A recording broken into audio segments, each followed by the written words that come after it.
YouTuber Sonia Akter Rima, এই আপুটাকে আমরা সবাই কম বেশ চিনি। আমাদের প্রত্যেকটা ফ্যামিলির মানুষ এই আপুটার ভিডিও দেখে, আমিও খুব পছন্দ করি এই আপুটাকে ব্যক্তিগতভাবে। আপুটা খুবই ভালো একজন মানুষ। তারপর কিছুদিন যাবৎ যে কথাগুলো তার ফ্যামিলির বিষয়ে শেয়ার করছে আপুটা, এরকম ঘটনা অপরাপর প্রত্যেকটা ফ্যামিলিতেই ঘটে থাকে। একজন মানুষ যখন একজন মানুষের সাথে বসবাস করে, তখনই মানুষ কিন্তু বুঝতে পারে যে ও কেমন।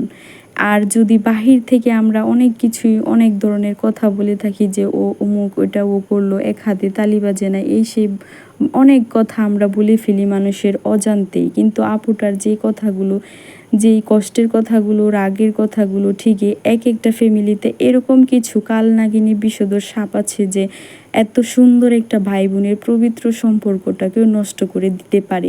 যাই হোক, এই বিষয়ে কথা না বললেই ভালো, তারপরেও কথাগুলো বললাম কারণ আপুর ফ্যামিলির সাথে আমার ফ্যামিলিটার অনেকটাই মিল, তাই বাধ্য হয়ে এই কথাগুলো বললাম।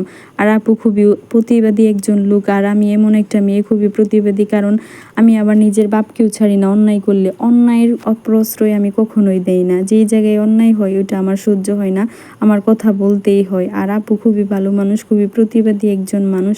আর আপু যখন তার ব্যক্তিগত বিষয়গুলো শেয়ার করলো সবার সাথে, তাই ভাবলাম এই বিষয়ে কথাটা বলা উচিত, কারণ নয়তো আমি এই বিষয়ে কখনোই কথাগুলো বলতাম না। কারো ব্যক্তিগত বিষয়ে কথা বলা একদমই উচিত না।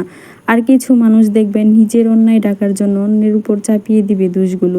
এরকম কিছু মানুষ আছে মানুষের সুন্দর সম্পর্ক নষ্ট করার জন্য একটা মানুষই যথেষ্ট।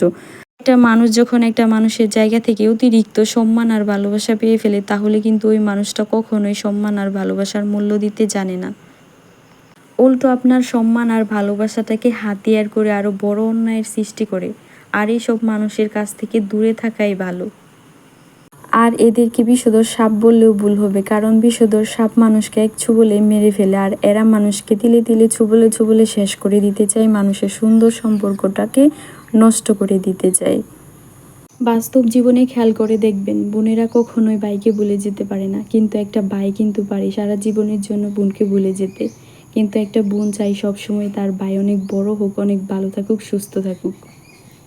একবার দুইবার বারবার আপনি যদি একই অন্যায় করেন, তাহলে কিন্তু একবার যদি অন্যায় করে আপনি মন থেকে একটা মানুষের উঠে যান, কখনোই কিন্তু সেই জায়গায় আর বসতে পারবেন না। তাই শুরু থেকেই যেভাবে সুন্দরভাবে একটা সম্পর্ক থাকে ওইভাবেই গড়ে তুলুন।